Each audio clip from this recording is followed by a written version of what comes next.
Welcome to Whatever Wednesday. This is the chronological order of the Rankin Bass cinematic universe.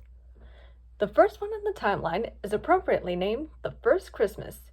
As if the title wasn't a giveaway, this one is about the nativity story, which was indeed the very first Christmas, so it's natural to place it at the beginning of the timeline. The next one in the timeline is Nestor the Long-Eared Christmas Donkey, which is also set during the events of the nativity story, as Nestor was meant to be the donkey who helped Mary and Joseph travel to Bethlehem. Some may swap this one with the first Christmas, but you can be the judge of that. The next one will be The Little Drummer Boy. Which of those of us who know the Christmas Carol are aware that the titular character paid a visit to baby Jesus to play his drum for him? Next would be The Little Drummer Boy Book 2. Obviously, since it's a direct sequel to The Little Drummer Boy, and the only other Rankin Bass sequel that is set in biblical times. The next one is where things get a little tricky. The Life and Adventures of Santa Claus is an origin story about Santa Claus that appears to be set during the time when the Earth hasn't fully evolved yet. I would assume it is set in the 4th century because Santa Claus was inspired by St. Nicholas, who was around during that century.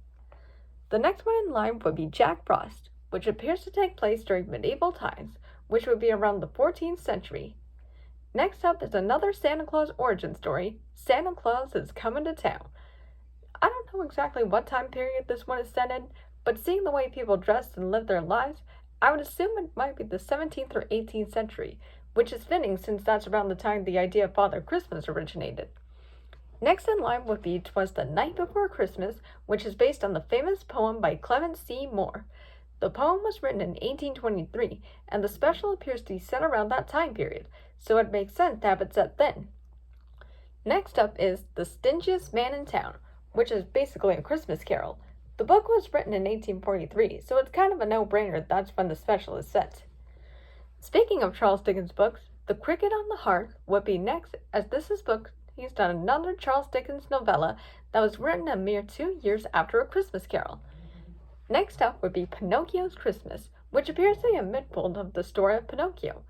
I don't know exactly when the story is supposed to take place, but the book was written in the 1880s, so the safest bet would be to say it is set during this time. Next in line would be The Year Without a Santa Claus, which appears to be set in the early 20th century with how the people are dressed and live their lifestyles. Charlie Chaplin also makes a cameo in it, so that should be an indication that it's set in the 1920s, when he was in his prime and donned his trademark look. Next up would be Leprechaun's Christmas Gold. I would assume this one is set in the 1930s, since the main character Dinty is wearing a sailor suit, and those were popular during the time. Frosty the Snowman would be next. It's unclear when exactly this one is set. It could take place any time between the 1920s and the 1960s, given that's when Jimmy Durante was active, but it's most likely set after World War II, since lifestyles seem to be more civilized.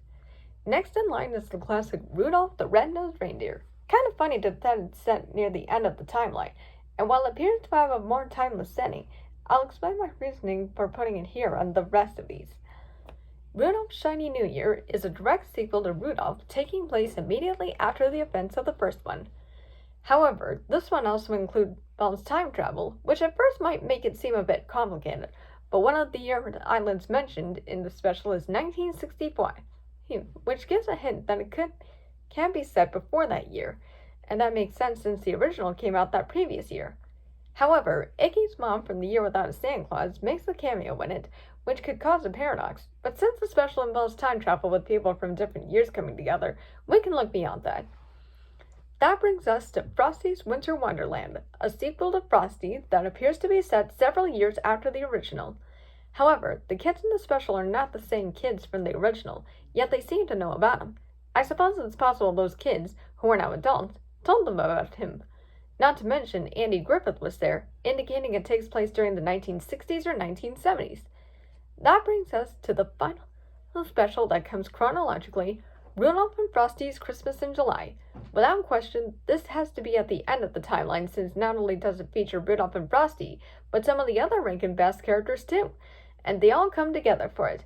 It's clearly the Adventures Endgame of Rankin Bass specials, not to mention its feature-length special rather than the traditional half half-hour or hour special Rankin Bass is known for.